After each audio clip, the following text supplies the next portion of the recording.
Data inflasi Amerika ternyata gagal untuk menggerakkan market dan bahkan sampai detik ini kita tidak melihat pergerakan yang terlalu volatile. Bagaimana dengan nanti malam? Ada ECB dan data retail sales di sana. Kita lihat ulasan berikut ini.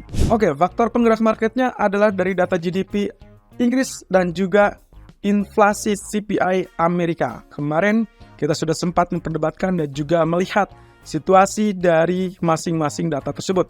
Ya, benar saja apa yang terjadi dengan GDP ternyata dengan rilis angka minus 0,5% lebih rendah daripada ekspektasi minus 0,2%. Bahkan kurang lebih data untuk rata-rata 3 bulan juga mengalami penurunan di 0,2% dari sebelumnya atau dari ekspektasi 0,3%. Dan kita lihat ternyata pound sterling sempat terbenam sampai 1,24 kurang lebih 30-an.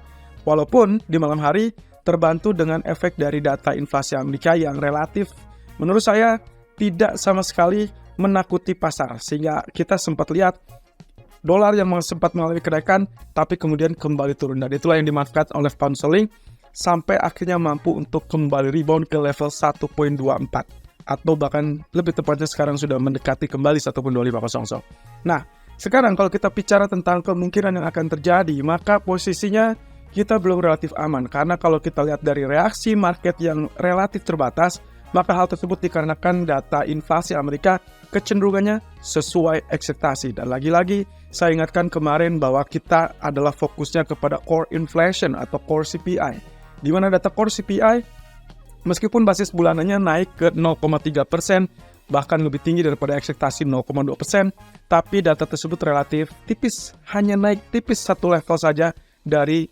perkiraan. Dan bahkan dibandingkan dengan previousnya atau data bulan sebelumnya 0,2% juga relatif tipis. Sementara itu, yang diharapkan adalah basis tahunannya. Core CPI betul-betul mengalami penurunan dari 4,7% di bulan sebelumnya turun ke 4,3%. Dan itulah exactly yang akhirnya membuat kenapa dolar seolah-olah tertahan untuk mulai kenaikan dan dia turun. Walaupun secara keseluruhan kalau Anda lihat dari grafik US dollar, kelihatannya grafik menunjukkan candlestick bullish.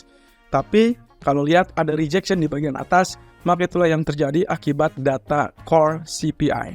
Nah, oleh karena itu, kalau kita perhatikan lagi posisi skenario kemarin, kita sudah sempat sampaikan kalau ternyata rilis data CPI-nya berada 3,7 sampai 3,8%, memang relatif bullish untuk US dollar, tapi dengan catatan Anda harus juga pastikan dengan core CPI. Ternyata core CPI yang lebih rendah, maka kemungkinan posisinya pasar masih memiliki harapan bahwa Fed tidak perlu menaikkan suku bunga, dan itulah yang akan terjadi minggu depan. Kemungkinan juga kita tinggal fokuskan dengan dot plot terbarunya. Bahkan kalau misalkan kita lihat dari sini, dari Fed Watch Tools after CPI, sama sekali tidak ada perubahan untuk tingkat suku bunga bulan September. 97% memperkirakan peluang akan bertahan, sementara 3%-nya memperkirakan akan mulai kenaikan, dan sama sekali tidak ada perubahan di sini. Tapi yang akan menjadi catatan adalah di bulan November. Ternyata untuk ekspektasi bulan November mengalami katakanlah mungkin lebih kepada penurunan. Jadi kalau misalkan kita lihat di sini, untuk bertahan dia turun ke 6,8. Sementara untuk mengharapkan kenaikan suku bunga, peluangnya naik menjadi 42%. Nah, kalau Anda perhatikan di website CME Fed Watch Tools, maka Anda akan dapatkan bulan Desember pun kurang lebih sama. Nah, pertanyaannya adalah apakah data malam ini akan memberikan efek yang lebih spesifik apa tidak? Sepertinya juga tidak. Malahan, kalau kita bicara tentang potensi dari yang terjadi tadi malam, semua memperkirakan bahwa Amerika kemungkinan masih tetap terbuka untuk yang namanya resesi. Dan itu kemungkinan baru akan terjadi di paruh pertama tahun 2024, yaitu tahun depan. Menurut Fitch, suku bunga kemungkinan akan naik satu kali lagi di 2023, dan ini adalah proyeksi yang sebetulnya banyak orang perkirakan dan juga institusi-institusi ternama. Goldman Sachs, JP Morgan, bahkan sampai Fitch memperkirakan setidaknya cuma satu kali saja di akhir 2023. Dan kalau Anda ingat dengan topik Live Talk Show Jackson Hole Symposium, saya dan Pak Tommy waktu itu mengatakan bahwa kemungkinannya cukup perhatikan saja apakah kenaikan di akhir tahun ini akan terdapat 2 kali atau hanya 1 kali kenaikan. Nah, sementara untuk Fitch sendiri memperkirakan ada tambahan 1 kali kenaikan. Jadi kemungkinannya kita tinggal tunggu saja. Kalau misalkan September atau bahkan November tetap menaikkan suku bunga, maka diperkirakan mungkin suku bunga Fed akan berada di 5,75. Sementara untuk saat ini, suku bunga Fed berada di kisaran 5,25-5,5%. Kalau tidak terjadi kenaikan, maka kita akan tetap di 5,5% itu. Dan kalau misalkan terjadi 2 kali kenaikan, maka kita mungkin saja akan melihatnya menjadi 6%. Sementara kalau misalkan berdasarkan dot plot bulan Juni, hanya misalkan 1 kali kenaikan, maka kemungkinan kita akan standarnya di 5,75%. Nah, mana yang akan terjadi?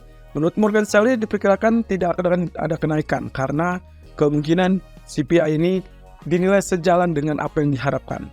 Dan bahkan Fed mungkin saja akan meneguhkan proyeksi suku bunga berikutnya. Nah, kita tinggal tunggu.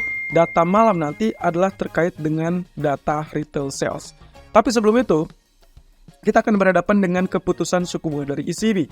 Hal yang menariknya adalah 2 hari terakhir kita sempat melihat dengan harga minyak yang mulai kenaikan ataupun lonjakan ke level tertinggi 10 bulan, yaitu di level $89.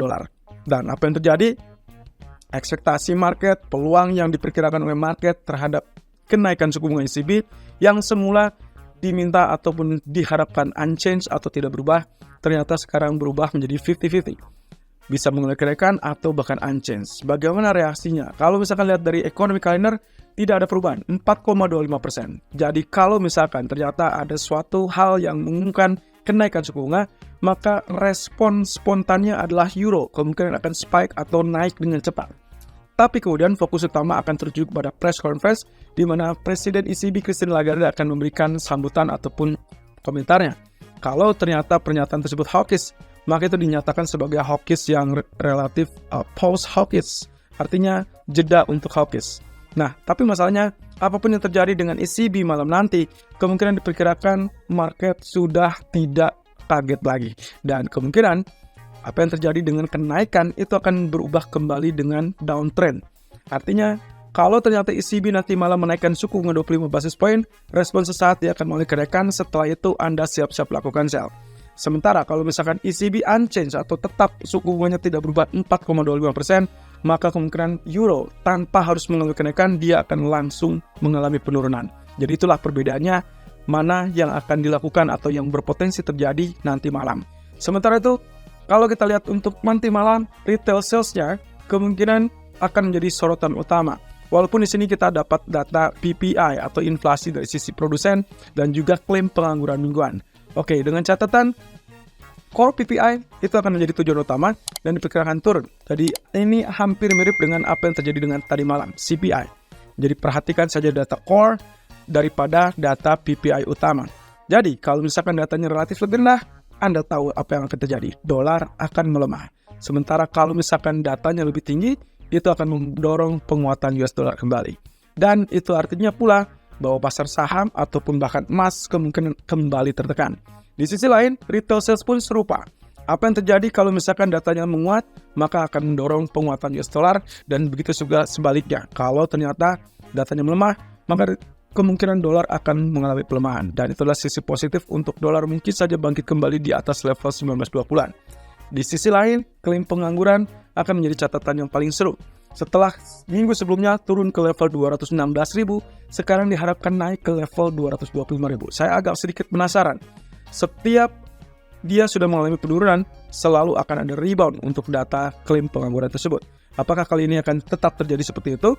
Atau justru kita akan dapatkan level terendah lagi di bawah level 210.000? Kalau itu yang terjadi, berarti pengangguran berkurang, maka otomatis dolar akan menguat. Tapi kalau ternyata pengangguran berkembang kembali, kemungkinan dolar akan kembali melemah.